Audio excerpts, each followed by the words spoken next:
Buenas tardes.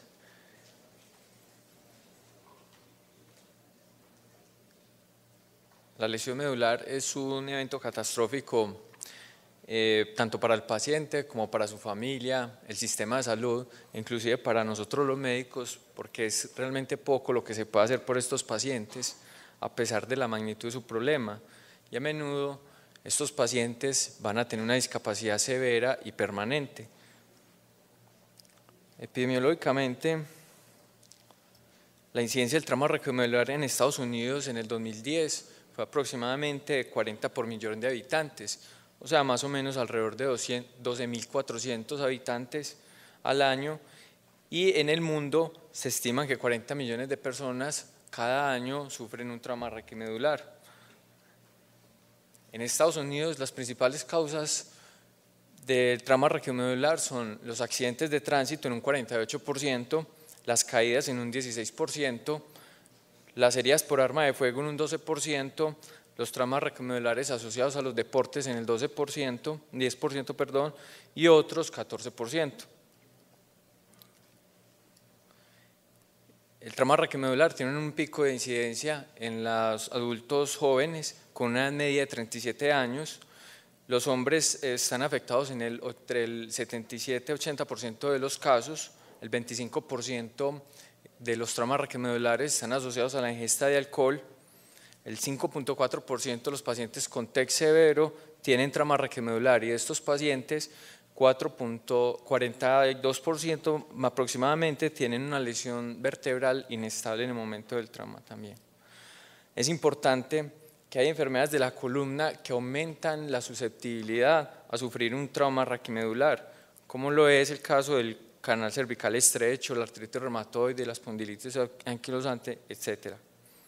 Dentro de la fisiopatología, las lesiones de la médula espinal se producen en asociación a las lesiones de la columna vertebral, ya sea por fractura de uno o más elementos óseos, luxación articular, ruptura ligamentaria o herniación de un disco intervertebral, con mecanismos de flexión, rotación, extensión o compresión vertical.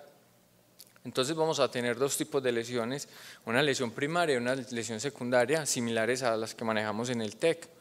La lesión primaria, que es una lesión directa, va a ser consecuencia de fuerzas de compresión, va a haber contusión, cizallamiento, hemorragia, transección, lesiones por ondas expansivas. Esto va a llevar una continuidad y va a llevar una lesión secundaria que se va a caracterizar por una isquemia, hipoxia, edema, excitotoxicidad, alteraciones iónicas a nivel celular y finalmente la muerte celular programada, la apoptosis.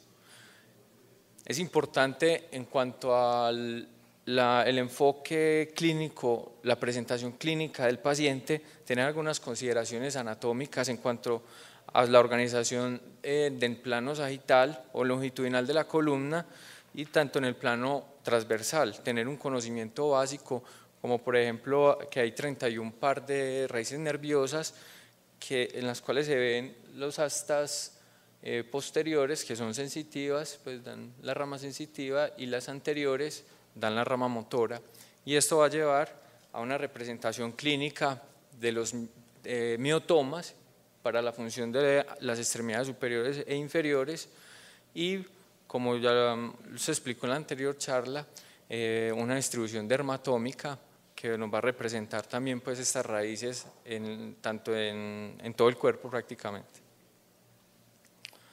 La lesión neurológica la vamos a clasificar con la escala ASIA, que es ampliamente utilizada, nos va a definir tanto el nivel motor como el nivel sensitivo y el nivel neurológico, y nos va a dar una severidad del trauma importante en el pronóstico de estos pacientes. Esta clasificación entonces nos da varios grados, 5 grados de lesión. Los grados van de la A a la E. El primero es una lesión completa, el grado normal es el grado E, y los grados intermedios tienen que ver con lesiones incompletas. Entonces vamos a tener una lesión completa, un paciente con una lesión hacia A, donde va a haber ausencia de la función motora y sensitiva bajo la lesión, una ausencia de los reflejos osteotendinosos, un tono muscular flácido, ausencia de reflejo bulbocavernoso, retención urinaria y cuando existe priapismo es un signo de mal pronóstico que hay que tener en cuenta en estos pacientes. La lesión incompleta, o sea, la ASIA B, C y D, se va a caracterizar por varios grados de pérdida de la función motora y preservación de la sensibilidad. El reflejo bulbocavernoso y la sensibilidad anal van a estar presentes.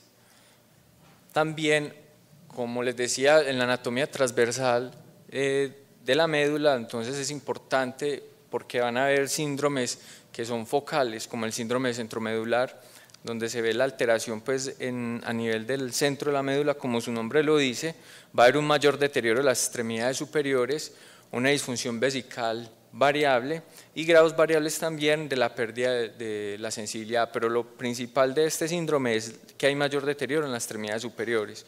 El síndrome medular anterior, que es un síndrome que afecta a las astas anteriores, que es motor puro, o sea, vamos a tener un paciente con una ASIA B. Generalmente este síndrome es asociado a lesión de la arteria medular anterior, pero en trauma también tenemos que tener en cuenta tanto el disco o un fragmento óseo en el canal espinal. Síndrome de Brown-Séquard, que es una hemisección lateral como se muestra en la imagen. Estos pacientes se van a caracterizar por debilidad, pérdida de la vibración y propiocepción ipsilateral y pérdida del dolor y temperatura del lado contralateral debajo del nivel de la lesión. Es importante el shock neurogénico y el shock medular.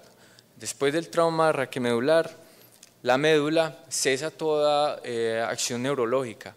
Entonces, esto va a llevar a que haya un shock medular y consecuentemente también un shock neurogénico, básicamente en pacientes con lesiones por encima de T6, donde se va a ver una pérdida del tono simpático que también se va a manifestar por bradicardia e hipotensión, generalmente dura entre 24 a 72 horas, el paciente clínicamente va a tener una parálisis flácida y el reflejo bulbocavernoso va a indicar el fin del shock medular, de ahí la importancia de este reflejo y del tacto rectal en el paciente con trauma raquimedular.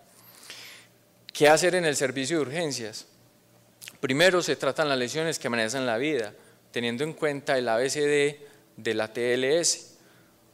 Vamos a inmovilizar el paciente, vamos a hacer una inmovilización espinal adecuada, vamos a hacer un diagnóstico y un tratamiento del shock neurogénico, vamos a pedir imágenes diagnóstico a cuál y cuándo, vamos a ver enseguida algunas consideraciones y finalmente qué tratamiento le vamos a dar a nuestro paciente. Dentro de las complicaciones cardiovasculares que tienen estos pacientes, shock neurogénico es shock hemorrágico. No todo paciente con trauma raquimedular que esté hipotenso va a tener una hipotensión secundaria a un shock neurogénico. Lo primero con estos pacientes es pensar que tiene una hemorragia, ya sea una cavidad abdominal, torácica o una fractura de huesos largos, pero la hemorragia siempre debe ser descartada primero. La consigna con estos pacientes es siempre tener una presión arterial media mayor de 85 milímetros de mercurio en los primeros 7 días, ya sea con líquidos endovenosos, transfusiones, atropina o vasopresores. La complicación cardiovascular disreflexia autonómica es una complicación tardía, pero siempre hay que tenerla en cuenta pues, más adelante. Entre las complicaciones respiratorias, si tenemos un paciente con una lesión entre C3 y C5, va a tener una parálisis del diafragma, ese paciente nos va a hacer un paro respiratorio. Si tenemos una lesión más baja, el paciente va a tener una parálisis de músculos intercostales, donde se disminuyen aproximadamente el 70% de la capacidad vital forzada. Por eso, un tercio de los pacientes con trauma raquimedular cervical van a requerir en las primeras 24 horas intubación orotraqueal. La neumonía, el edema pulmonar, el tromboembolismo pulmonar son más frecuentes en el trauma raquimedular. Cuando el trauma cervical se asocia a un 84% y cuando es dorsal en el 63%. El tromboembolismo venoso ocurre en 50 a 100% de los pacientes sin tratamiento. Tiene una mayor incidencia en las primeras 72 horas hasta los 14 días. La elección de tratamiento son las heparinas de bajo peso molecular y las medidas de compresión neumáticas como monoterapia son inadecuadas. No está de más el control del dolor, las úlceras por presión. Los pacientes se deben de cambiar de posición cada 2 horas y ningún paciente debe estar más de 4 horas en una tabla rígida. Los cateterismos vesicales, inicialmente permanentes hasta que se retiren los líquidos endovenosos del paciente, hasta que se acabe la reanimación. Posteriormente, cateterismos intermitentes. La profilaxis gástrica siempre por 1 mes, hilio paralítico, control de la temperatura. Estos pacientes pierden la capacidad de sudar. Y la recuperación funcional, ocupacional y fisioterapia inmediata. En cuanto a las imágenes diagnósticas, las radiografías simples siempre van a ser de vital importancia, nos brindan mucha información y nos proporciona una evaluación rápida de la alineación de los tejidos blandos y de los tejidos óseos, importante pues porque es lo que más vamos a tener a la mano. La tomografía axial computarizada tiene como ventaja que permite una reconstrucción coronal y sagital.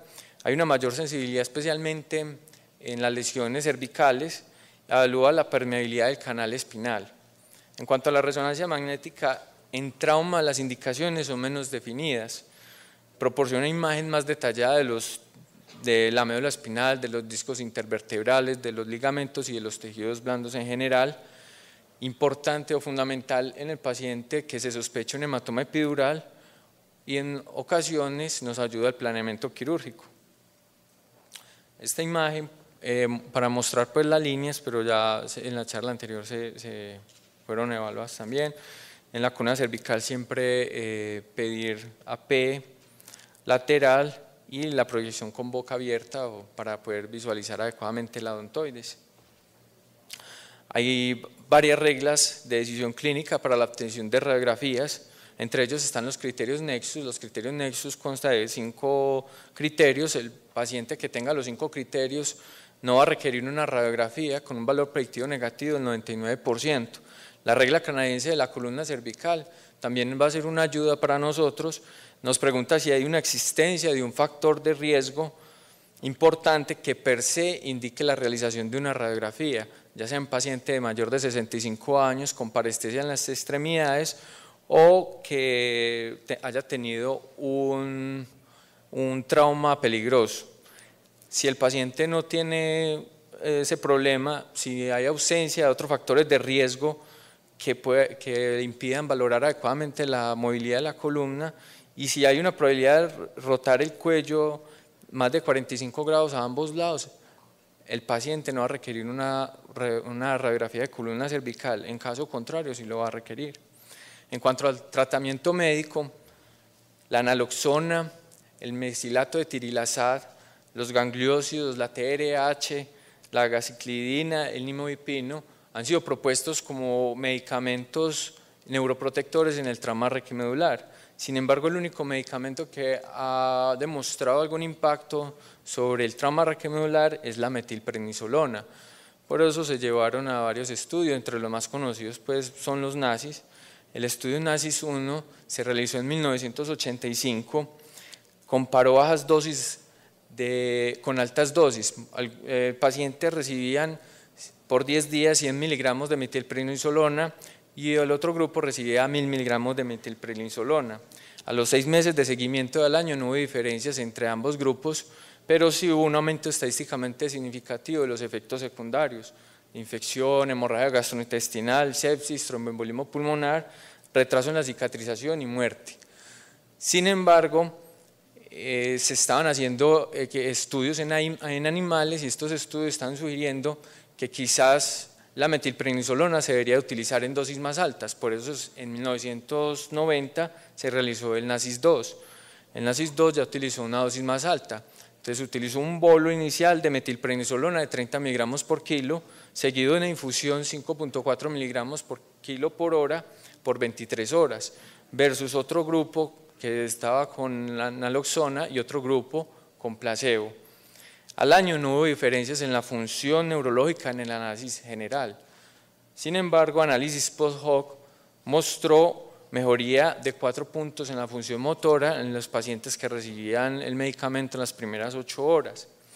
No se analizó la funcionalidad y la mejoría principalmente de estos pacientes fue en los pacientes con lesión completa, lo que abre pues un interrogante en este estudio, y hubo una mayor incidencia de efectos adversos, como se había demostrado en el estudio anterior. Por este análisis post-hoc que mostró una mejoría en las primeras 8 horas, se llevó al tercer estudio, que fue el NACIS 3. Las mismas dosis del NACIS 2, pero ya habían 3 grupos, unos por 23 horas, en las primeras 3 horas del trauma, otro por 48 horas, entre 3 y 8 horas del trauma, y otro que recibía el bolo de metilprednisolona de 30 miligramos por kilo, pero recibía era mesilato de tirilazar. El análisis general no mostró beneficio. Los análisis post-hoc mostraron mejoría neurológica a las 6 semanas y a los 6 meses, pero al año no hubo mejoría, solamente cuando se administró por 48 horas.